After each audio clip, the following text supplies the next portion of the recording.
Bismillahirrahmanirrahim. Assalamualaikum warahmatullahi wabarakatuh. Sebelumnya, perkenalkan nama saya Mutmainatun Nabilah, NIM 212211011130. Di sini saya akan menjelaskan bagaimana tentang usaha di bidang kosmetik. Topik yang saya akan bahas pada kali ini yaitu mengenai pengenalan kosmetik, kemudian membangun suatu pabrik produksi kosmetika, dan tips and trik untuk pemula di industri kosmetik. Nah, apakah kalian sudah tahu kosmetik itu apa? Kosmetik adalah salah satu industri kefarmasian yang berdasarkan seni, yaitu bahan atau sediaan yang dimaksudkan untuk digunakan pada bagian luar tubuh manusia, seperti epidermis, rambut, kuku, bibir, dan organ genital bagian lain, atau gigi dan membran mukosa mulut terutama untuk membersihkan, mewangikan, mengubah penampilan, dan atau memperbaiki bau badan, serta melindungi atau memelihara tubuh pada kondisi yang baik. Tetapi orang-orang umum hanya mengetahui bahwa kosmetik untuk mempercantik diri tanpa memperhatikan manfaatnya. Padahal kosmetik sendiri mempunyai seperti skincare dan make up. Nah, pada tahun 1986, kondisi industri kosmetik di Indonesia masih bukan untuk kecantikan atau perawatan, tetapi mengarah ke personal care seperti perawatan tubuh seperti shampoo, sabun mandi, facial wash. Bahkan facial wash pada tahun 1986 sendiri masih menggunakan sabun batangan. Kemudian anti-aging dan anti-akne masih belum ada pada tahun 1986. Akan tetapi, pada tahun tersebut dikembangkan produk perawatan seperti produk bayi yaitu Sweetsal. Dilanjut pada tahun 1990-an, memulai adanya perkembangan kosmetik yaitu parfum C melalui direct styling, kemudian berkembang menjadi kosmetik lain seperti blush on, lipstick, kemudian eyeshadow, dan make up wanita yang lainnya. Nah, untuk contoh industri di Indonesia sendiri, sangat banyak yang di bidang kosmetik. Contohnya seperti PT Sarali, di mana PT Sarali yaitu bodycare di Indonesia yang mengembangkan produk perawatan untuk bayi. Kemudian pada PT Meika Kosmetik merupakan perusahaan yang sekarang terfokus pada produk-produk Korea, dan juga ada PT Pilar yang merupakan usaha di bidang kosmetik juga, industri di bidang kosmetik. Nah, untuk membangun suatu pabrik produksi kosmetika, yaitu dalam mendirikan pabrik harus bekerja sama dengan perusahaan-perusahaan pemasaran seperti Superindo, Giant, Indomaret agar margin perusahaan tetap tinggi dan tidak terjadi minus dalam keuangan. Jadi ketika ingin membangun suatu produk kosmetika, Anda bisa bekerja sama dengan perusahaan-perusahaan pemasaran seperti yang saya sebutkan tadi. Ketika industri kosmetik skala kecil, dalam memperoleh bahan baku bisa membeli di Tokopedia atau toko kimia, tetapi kelemahannya akan lebih susah mendapatkan CEO-nya. Nah, untuk yang industri kosmetik skala besar, yaitu pemesanan bahan baku ke supplier bahan kosmetik agar alurnya jelas dan memperoleh COA.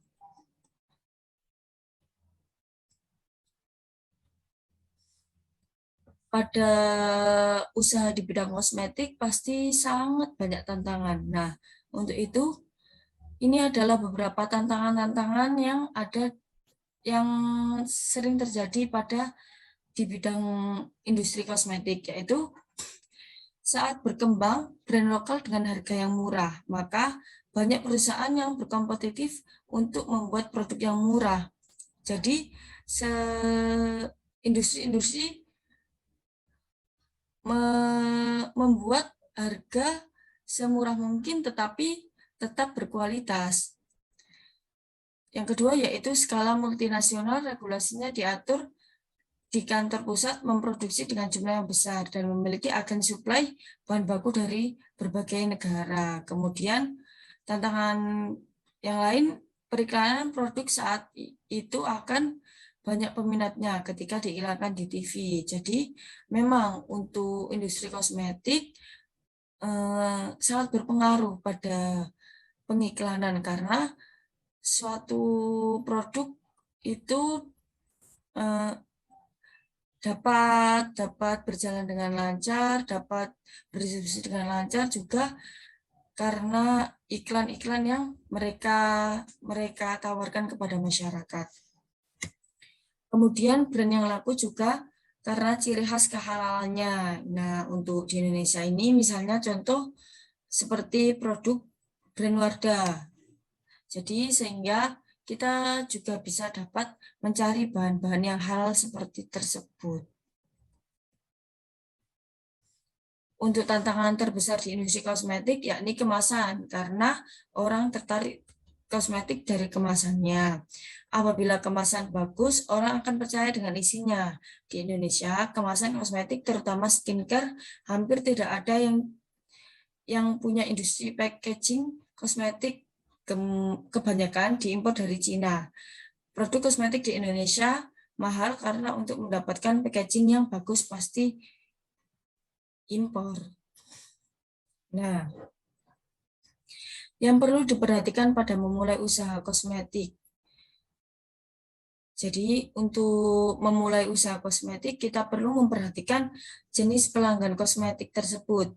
Jenis pelanggan tidak hanya dari usia yang tua, bahkan usia muda juga sudah berkecimpung pada kosmetik. Kebanyakan pelanggan yang cerewet ialah kalangan yang sudah berumur. Nah, itu adalah tantangan juga untuk perusahaan kosmetik, maka perlu diperhatikan. Kemudian private label formula, yaitu untuk private label biasanya pemilik formula adalah pabriknya. Biasanya mereka tidak memiliki R&D, pendaftaran ke BPOM dilakukan ke pabriknya.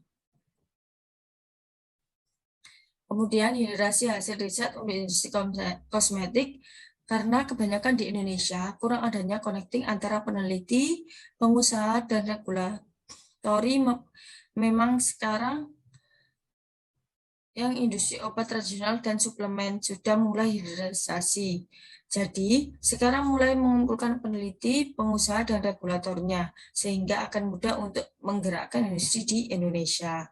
Kemudian yang perlu diperhatikan lagi yaitu pengujian produk kosmetik. Karena mengenai pengujian kimia fisika dilakukan internal wajib memiliki laboratorium dan laboratorium mikrobiologi. Uji mikrobiologi dilakukan setiap batch. Pengujian logam berat dilakukan pada batch pertama dengan alat khusus karena akan dimasukkan sebagai supporting data. Kemudian apabila perusahaan tidak memiliki mesin untuk pengujian logam berat, bisa dilakukan di laboratorium luar. Nah, seperti kata Bapak Dr. Andes Apoteker Soedia Sulaiman, bahwa membuat formula itu mudah, yang penting cara bagaimana kita menjualnya. Nah, untuk membuat formula suatu produk kosmetik itu mudah, yang susah adalah bagaimana kita memasarkan dan menjualnya ke masyarakat. Nah, ini adalah kiat-kiat membangun bisnis kosmetik, saran serta tips and trik untuk pemula di industri kosmetik.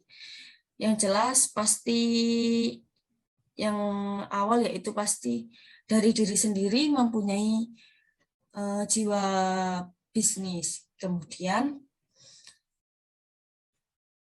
marketing, sepanjang brand diiklankan di media, itu pasti akan laku. Karakteristik pelanggan produk kosmetik adalah pribadi yang cenderung loyal pada merek. Berbeda dengan produk makanan yang memiliki banyak substitusi, sehingga konsumen gampang beralih ke produk lain bila tidak sesuai hati. Karena itu, permintaan terhadap produk kosmetik asing akan relatif tetap terjaga atau malah tumbuh tergantung pada promosi yang dilakukan. Yang kedua, yaitu harga produk lebih murah. Mengusahakan harga produknya yang murah, salah satu cara yaitu industri pusat membeli bahan baku dengan kuantiti tertentu sehingga harga lebih murah. Jadi mengusahakan agar cost di marketing dapat lebih banyak. Kemudian yang ketiga yaitu pemilihan pemasok. Untuk pemilihan pemasok, lihat pabriknya. Pastikan sudah sesuai dengan aturan yang ada. Pelaksanaan sistem mutu harus menjamin apabila diperlukan, dilakukan pengambilan sampel dan pengujian bahan awal produk antara dan produk jadi untuk menentukan status lulus atau ditolaknya berdasarkan hasil pemeriksaan atau pengujian yang dilakukan. Untuk yang keempat yaitu mengikuti zaman atau mengikuti tren, karena pada umumnya para konsumen akan selalu tertarik pada tren-tren zaman sekarang dan memiliki perhatian lebih kepada perkembangan. Oleh karena itu, secara tidak langsung kita juga bisa mengetahui minat para konsumen saat ini. Salah satunya tren dalam kosmetik itu bisa bergabung antara skincare dan make up seperti pada produk Enpure kalau saat ini. Nah, untuk selanjutnya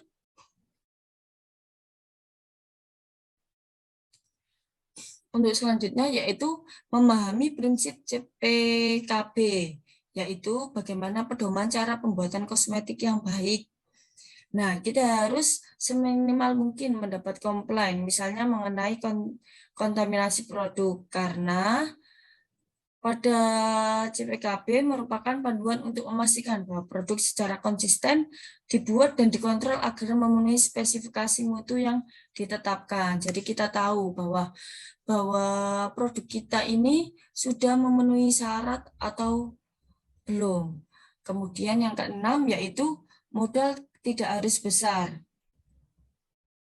Kenapa modal tidak harus besar? Karena merintis usaha kosmetik dapat dimulai dari yang kecil-kecil dulu. Semisal membeli mesin yang bekas, misalnya membeli mesin yang bekas tetapi masih bagus. Kemudian bisa dimodifikasi juga kalau bisa untuk mendapatkan kualitas yang sesuai dengan yang kita inginkan. Yang ketujuh yaitu memanfaatkan media sosial. Di era digital yang sekarang ini, orang-orang menggunakan banyak channel untuk berbelanja. Generasi milenial yang mungkin merupakan mayoritas dari konsumen dan tidak ada dipisahkan dari teknologi. Melakukan edukasi tentang cara iklan kosmetik yang baik sesuai BPOM. Seperti menghindari overclaim ke bagian marketing bisnisnya. Kemudian, jika Anda merasa harus merangkul untuk pemilihan ambasador, karena untuk ambasador sendiri sangat membantu untuk mempromosikan produk Anda. Karena media sosial juga sangat berpengaruh pada produk yang Anda keluarkan tersebut.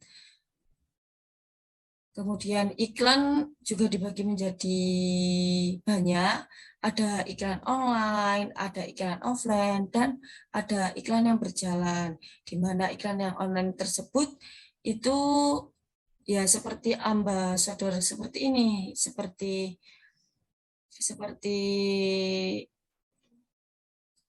endorse kepada artis seperti itu. Untuk yang iklan offline-nya yaitu kita bisa mengadakan webinar, kemudian kita bisa mengadakan edukasi, kemudian yang iklan berjalannya yaitu kita mendapatkan rating dari masyarakat. Kemudian yang terakhir yaitu kita harus sabar dan konsisten, di mana untuk mendirikan industri kosmetik harus memiliki kesabaran dalam pengurusan perizinan dan menghadapi konsumen. Untuk itu, kita perlu adanya kesabaran dan konsisten untuk menjalankan produk kosmetik. Sekian yang dapat saya jelaskan, kurang lebihnya mohon maaf. Wassalamualaikum warahmatullahi wabarakatuh.